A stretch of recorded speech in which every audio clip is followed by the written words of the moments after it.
Bismillahirrahmanirrahim. Qala al-musannifu rahimahu ta'ala wa nafa'ana wa yakum ulumahu wa nas'alullah barakati rumihi. Bab wujubu istiqbal qiblah bis shalat.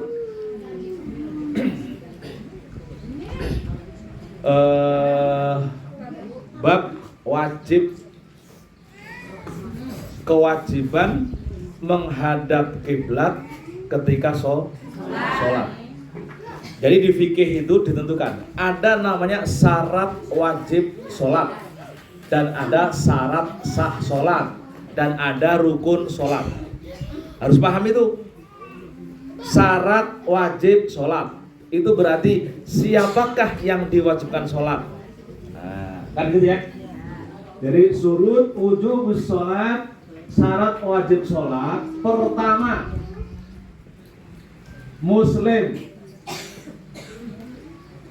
Muslim itu wajib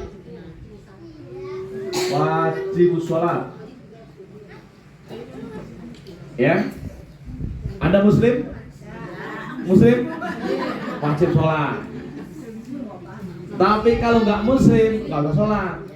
Oh, nggak Muslim mau sholat, nambah lagi pekerjaan. Kan itu ya. Yang kedua, balik dewasa. Sudah dewasa belum?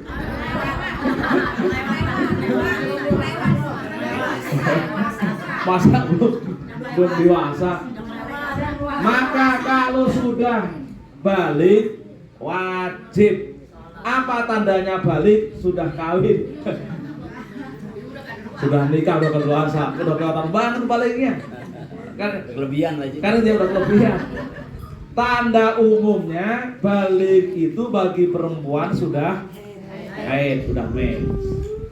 Jadi kalau sudah ninggalin sholat atau suka ninggalin sholat sementara dia sudah mens, hukumannya yang kemarin apa? Apa hukumannya? Lupa lagi.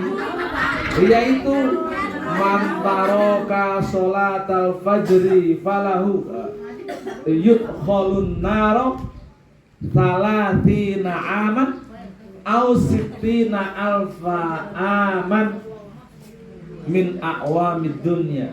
Barang siapa yang meninggalkan satu kali sholat, maka dia akan dimasukkan ke dalam neraka selama 30 tahun akhirat, atau berapa? 60.000 tahun dunia. Ya, jadi kalau sudah balik, sudah Islam, kok ninggalin sholat, ya itu tadi. Kan kalau nggak Islam nggak ada kewajiban, ya udah nggak usah dibilang akan dimasukkan ke neraka, pasti. Kan begitu. Tapi kalau yang Muslim balik, kok kemudian meninggalkan, ya ada batasannya. Kalau yang nggak sholat selamanya, ya selamanya di. Kalau Muslim balik sesuai dengan jumlah sholat yang ditinggalkan. Kalau sehari meninggalkan sholat 5 kali, berapa tahun jadinya? 60.000 kali 5, berapa Bu? 300.000 tahun. Asik sekali. Kalau seumur hidup dengan sholat, ya ada tahunannya. Nanti setelah tahunnya habis baru masuk surga. Ya setelah nunggu tadi, kalau misalkan sehari ninggalin 5 kali sholat, kan 300.000 tahun. Ya 300 tahun dulu di akhir neraka. Kalau sudah tahun ke 999.999.000 kurang sehari, nah, siap-siap nanti masuk surga. Gitu. Nah ini ya, jadi wajib. Nah sekarang ini wajib ada sihhatu sholat. Sahnya sholat. Apa sahnya sholat? Nah kalau sudah wajib, sekarang sahnya sholat. Yang pertama, yang paling penting itu adalah tahu tentang dukhulul waktu. Tahu tentang masuknya waktu. Ya. Jadi penting, bahkan itu menjadi syarat sah tentang waktunya sholat. Jadi kalau misalnya gini, zuhur jam 12.00, lalu kamu sholat zuhur jam 11.55, Allahu Akbar, lalu pas 1 rakaat ada adzan di masjid, sholatnya sah atau enggak? Enggak. Kenapa enggak sah? Karena tidak tahu waktu. Maka wajib tahu waktu sholat. Maka hati-hati kalau misalkan ini yang sering sholat di awal waktu, jangan buru-buru mentang-mentang langsung sholat, jangan. Mundurin dikit, biar pasti kalau kita sholat di dalamnya, di dalam waktu sholat. Ada nih teman-teman kayak gitu, ada. Belum sholat, ya, belum adzan, belum masuk sholat, udah sholat karena perkiraannya sudah masuk waktu. Itu tetap nggak sah karena dia tidak sholat di dalam waktunya. Ya, paham ya? Wajib nih, duhurul waktu, tahu waktunya sholat.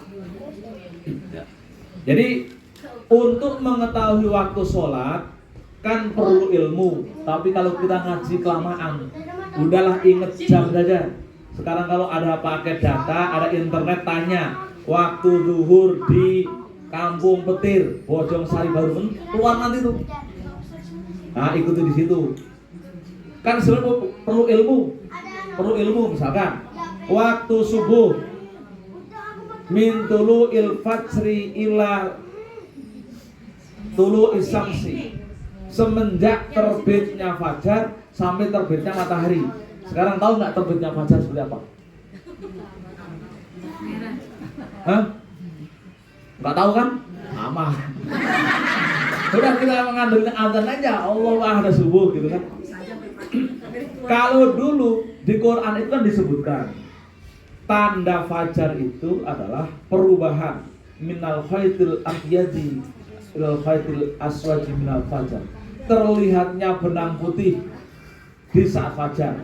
Dulu orang-orang Arab itu agak bodoh karena nyebutnya benang putih, akhirnya di setiap rumah itu pasang benang putih. Dipasang, lalu dilihatin, belum kelihatan, belum fajar. Lalu, wah udah kelihatan nih, kalau pasang di 8, oh ini udah kelihatan, berarti sudah fajar, padahal salah. Akhirnya malaikat yang tadi menurunkan ayat itu, wah ini gak lengkap ayatnya nih, turun lagi. Muhammad tambahi, ayatnya kurang minal fajri. Maksud benang putih itu adalah tanda fajar, bukan naruh benang putih di tempat pintu, lalu kemudian itu kalau kelihatan sudah fajar, bukan begitu. Di malaikat itu sampai naik turun gara-gara ketika nurunin ayat kurang minal fajri. Sudah naik, terjadi kegaduhan di masyarakat karena setiap rumah masang benang. Nah, itu tanda fajar. Jadi sebenarnya kalau pagi-pagi karena kita miskin ilmu untuk mengetahui tanda fajar, ya udah ikut ini aja lah, ikut masjid, ikut waktu yang ditentukan oleh masjid. Pokoknya kalau udah adzan itu namanya fajar. Kan begitu. Karena dulu pakai benang putih. Karena Qur'annya begitu, minal khaitil abyad, dari benang putih. Kurang minal fajar. Itu yang ketinggalan ketika malaikat Jibril ngasih wahyu ke Rasulullah, ketinggalan kata-kata minal fajar. Nah, jadi itu wajib. Nah, yang kedua yang penting istiqbal qiblah, menghadap kiblat. Menghadap, ini yang penting, yang dibahas pada pengajian kali ini. Jadi sholat itu sah kalau menghadap kiblat. Pertanyaannya, di rumah sajadah mengarah kemana? Kiblat. Yakin kiblat? Yakin emang pernah lihat kiblat? Kan itu kan? Tuh yakin apa enggak tuh? Ikut siapa itu? Kok bisa ke barat? Kenapa nggak ke timur? Nah, ini yang dimaksud dengan istiqbalul kiblat. menghadap kiblat, kita perlu tanya pada orang yang tahu. Kita nggak boleh nebak-nebak, kiblatnya sana, kesini kali ya, nggak boleh. Karena itu termasuk syarat. Maka sholat yang tidak menghadap kiblat tidak sah. Misalkan nih, tahu kiblat ke sana, kita sholat Allahu Akbar, nggak sah. Ini sering kalau misalkan nih, jalan-jalan kan gitu, lalu sholat atau di hotel nggak ada arah kiblat, kompas gak ngawur ngarang sholat Allah, ternyata kiblat sana, ada temannya datang, weh kiblatnya salah itu, gimana? Lanjut atau?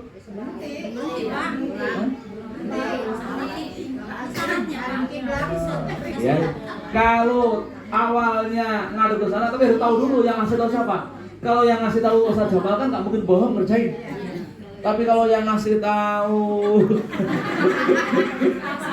itu salah kan? Belakang. Wah, gitu.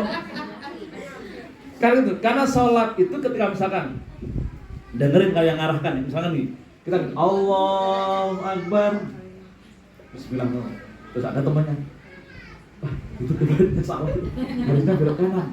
Kita kalau langsung tahu, kalau orang itu bisa dipercaya langsung belok kanan, belok kanan. Wah, kan yang sering itu terjebak sama sajadah. Sajadah itu ngadep sana, padahal kiblatnya ke sana, akhirnya kita ke sana. Nah, kita sering ketawa, itu salah naruh sajadah. Nah, kalau sudah tahu arah kiblatnya, balik. Persoalannya kalau yang ngasih tahu itu orang jahil. Oh kanan dikit, bolak-balik kanan kiri. Kenapa? Kalau sudah tahu kiblatnya itu salah, walaupun di tengah sholat, kalau kita maksain sholatnya tidak sah, maka harus segera menghadap. Harus segera meluruskan. Kalau tahu di tengah sholat. Tapi kalau tahunya setelah sekian waktu ya, memang tidak ada kewajiban untuk i'adatus sholat, mengulangi sholat. Nah, tapi di sholat selanjutnya harus ngadap sesuai dengan arah kiblat yang ditentukan. Nah, maka dalam sholat ini kan disebut karena ini termasuk syarat sah, kan dalam niat disebutkan ya. Misalkan usolli fardhu dhuhri arba raka'atin mustaqbilal qiblat. Ada di situ, harus di situ. Kalau nggak nyebut mustaqbil kiblat tidak sah karena tidak ngadep. Persoalannya kemudian ketika kita sholat di kendaraannya jalan. Ketika jalan menghadap kiblat apa enggak?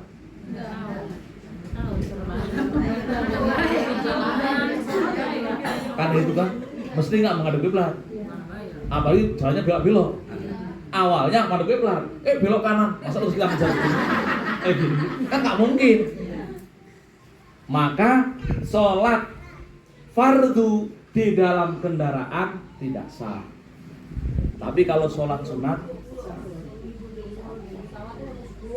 ya, sholat fardu di dalam kendaraan itu tidak sah. Naik kereta misalkan, kereta urus. Lalu ada musola ya kiblatnya juga belok-belok di situ. Karena kadang kereta juga kadang lurus, kadang belok. Maka di Syafi'iyah sholat di dalam kendaraan tidak sah. Kalau dia kondisi safar, sebaiknya pakai jamak takdim atau jamak takhir. Kan gitu. Itu kalau di kendaraan. Kan bisa ngitung kapan. Nah, itu pentingnya waktu. Misalkan kita dari sini naik kereta ke Malang. Ke Malang itu 10 saat 12 jam naik kereta.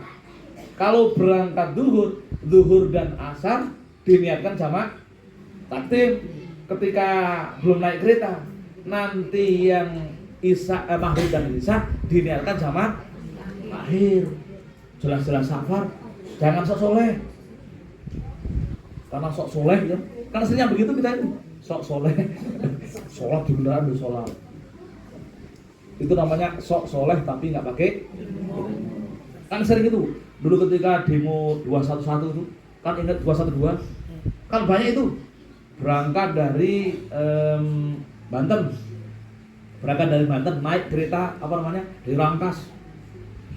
Karena berangkatnya jam 3:30 dari kereta jadwalnya, akhirnya subuhnya di kereta.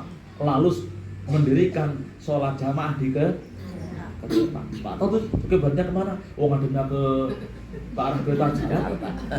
Ke Jakarta. Bener apa enggak itu? Kan begitu. Cerita Rasulullah SAW di hadis, Rasul ketika sholat sunat di kendaraan tidak turun, tapi kalau sudah masuk sholat wajib tuh turun kendaraan. Itulah yang dijadikan pijakan dalam mazhab Syafi'i, sholat di dalam kendaraan itu tidak sah kalau sholat wajib. Kenapa? Harus ada istiqbalul qiblah, menghadap qiblah. Paham di situ? Jadi ini harus dipahami betul. Maka penting ketika kita di rumah, tanya yang ahli, pastikan arah kiblatnya. Untuk saat ini bisa kita niru, kalau nggak punya niru masjid. Masjid itu kita berkeyakinan yang bangun melibatkan ulama. Jadi arah kiblatnya itu sudah ijtihadi, sudah diijtihadkan arah kiblatnya itu. Kan begitu? Jadi yakin. Sekarang itu banyak orang yang sok tepat kiblat. Maka kadang di masjid, jadi duduk. Di masjid imamnya, kalau masjid imam itu menjeng ke kanan. Tapi makmum lurus. Sama kan? Imamnya karena pengen persis di ke arah Ka'bah, sajadahnya miringin. Makmumnya lurus, siapa enggak? Yang dosa itu imam. Kalau imam mau bilang ini arah kiblatnya miring, harus bilang, "Hei makmum, agak miring dikit." Karena sholat jamaah antara imam dan makmum harus sah. Nggak boleh egois. Kalau egois dari imam miring, makmumnya lurus, makmumnya batal semua. Makmumnya batal. Karena imam meyakini kiblatnya ke sana, makmum ngikut arah keramik sama arah sajadah. Kan gitu. Maka untuk saat ini saya sering benahi di masjid itu. Kenapa setiap habis Jumat sholatnya sajadahnya miring? Setiap habis Jumat sajadahnya miring. Lah ini imamnya egois. Sah sendirian, tidak mengingatkan maka ini sebagai ketua DKM misalnya ya, Ustaz ya, harus ngundang. Kalau misalkan ragu dengan arah kiblat, harus ngundang ahlinya. Untuk saat ini sebelum menghadirkan ahlinya, ya ikut arah masjid saja, karena dianggap dulu memang itulah arah yang paling tepat. Karena kalau sholatnya itu batal terus, itu yang jadi jamaahnya itu. Imamnya agak serong ke kanan, kok makmumnya lurus. Yang satunya anggap ke Mekah, yang satunya ke Maroko, ke Mesir. Kan gitu. Karena jadi ini istiqbalul qiblat itu penting. Nah yang di rumah juga itu. Kalau misalkan tahu mengukur HP, kalau nggak tahu ikut arah masjid. Masjid berarti kita ikut ke sana. Itu namanya taklid. Kita itu yang orang yang malas belajar, bukan malas belajar, tidak punya kesempatan untuk belajar. Maka dalam hal urusan arah kiblat kita pakai namanya taklid. Apa itu taklid? Taklid itu mengikuti secara buta. Mengikuti pendapat orang yang kita anggap soleh, yang kita anggap sohih. Taklid. Jadi kita ngikut arah kiblatnya sesuai masjid, itu namanya taklid, karena kita nggak punya ilmunya. Taklid aja.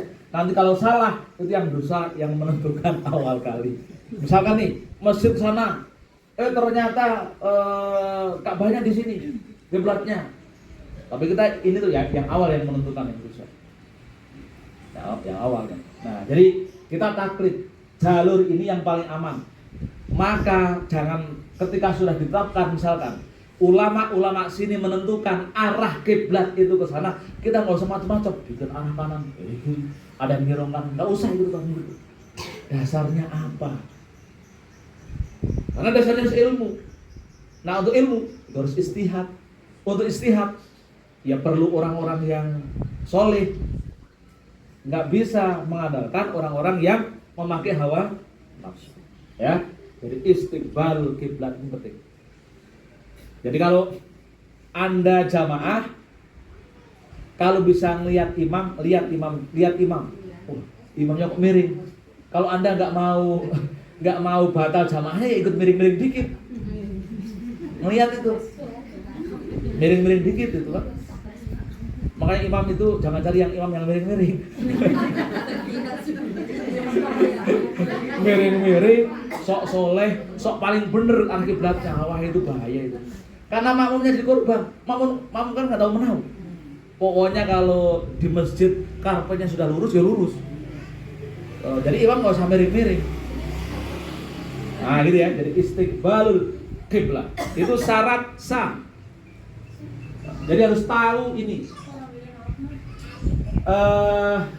Nah sekarang bagi kita itu yang jadi masalah bagaimana kan ini perdebatan para ulama yang sebenarnya nggak perlu tahu tapi saya kasih tahu. Misalnya ini, Anda umroh, ini Ka'bah.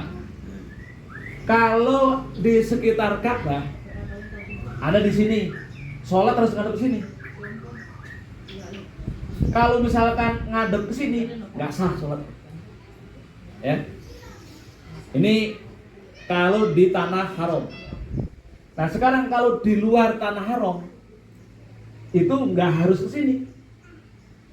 Kalau misalkan ini di Indonesia ini, itu nggak mengarah Ka'bah, tapi mengarah negara haram yang sorry.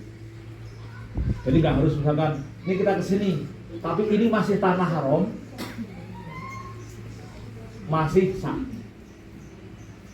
Ya, tanah haram itu kan Mekah atau Mukarramah itu masih sah.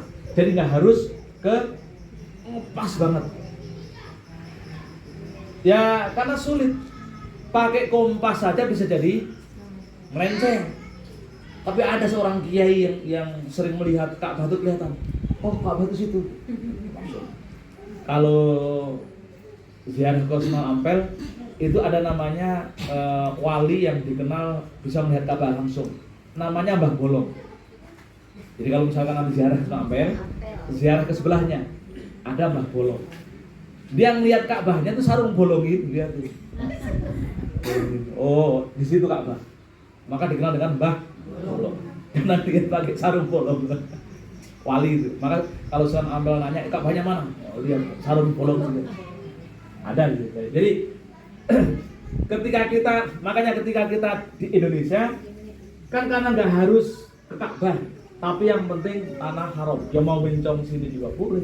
Yang penting masih masuk di tanah haram. Jadi nggak harus Ka'bah persis. Mencong dikit, yang penting masih tanah haram. Makanya sebutannya bukan istiqbalul Ka'bah, tapi istiqbalul kiblat. Ya. Beda Ka'bah sama kiblat. Kalau Ka'bah itu fokus ainul Ka'bah yang kota itu.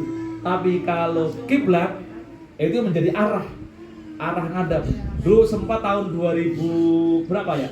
MUI itu memutuskan kiblatnya orang muslim ke barat. Kiblatnya orang muslim Indonesia ke barat. Tapi itu salah. Bukan salah.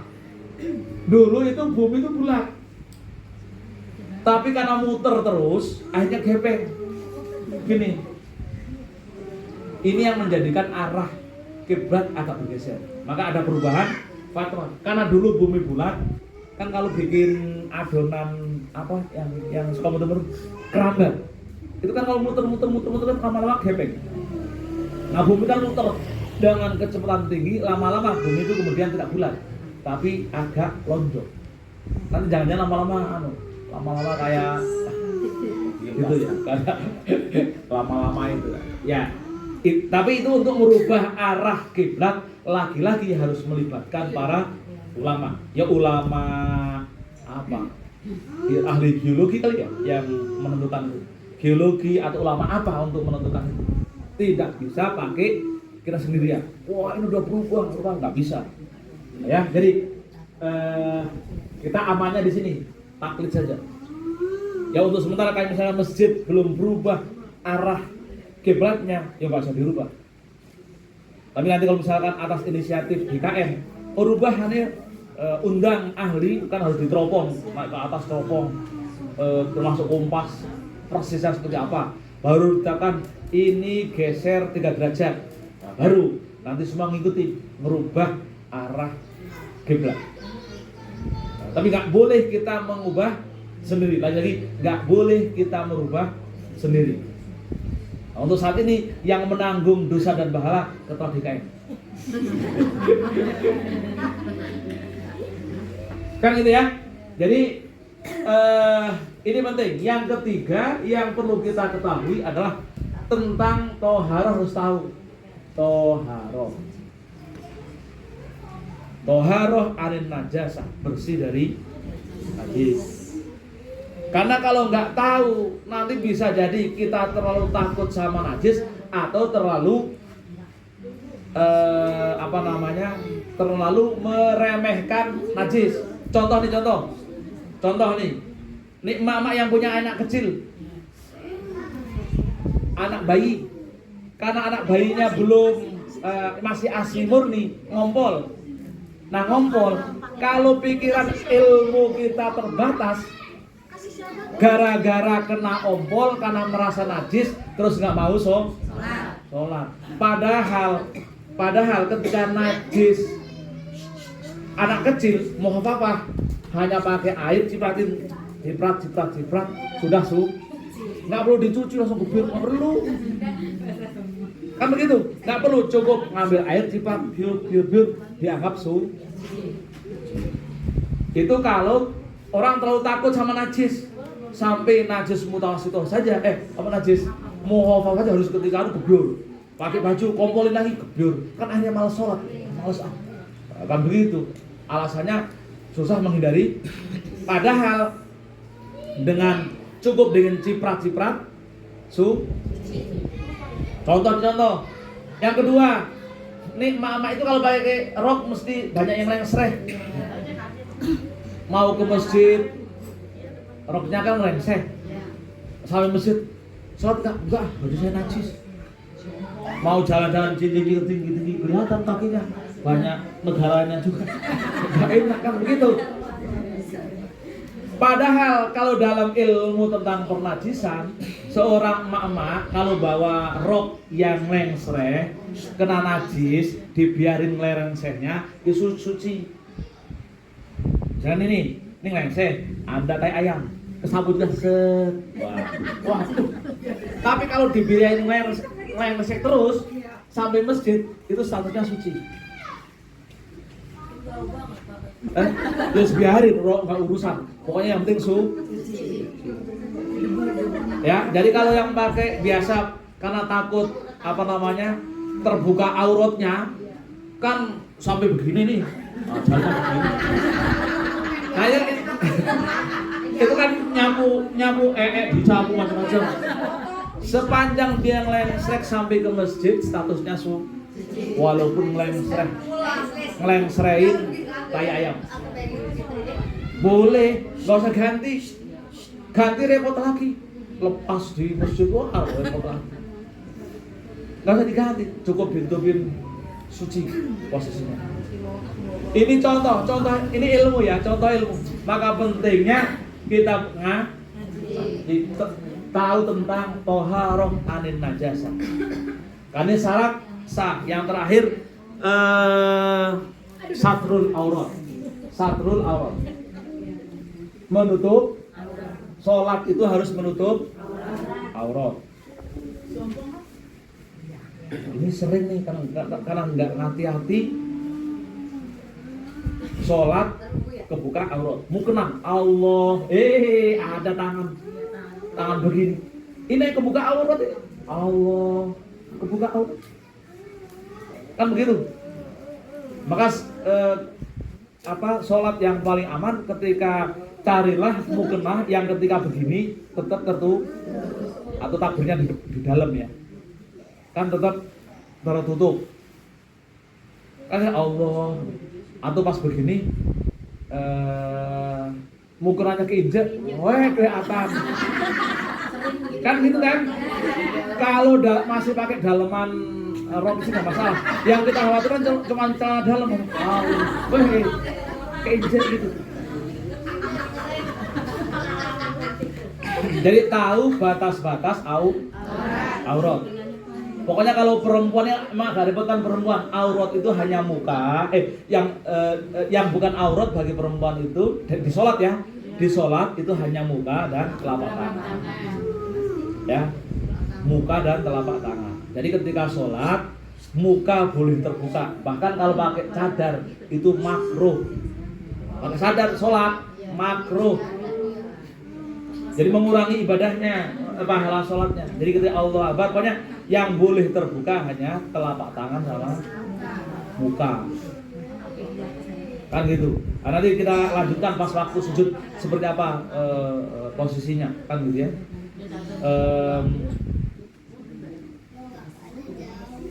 Jadi begitu, aurat harus diperhatikan.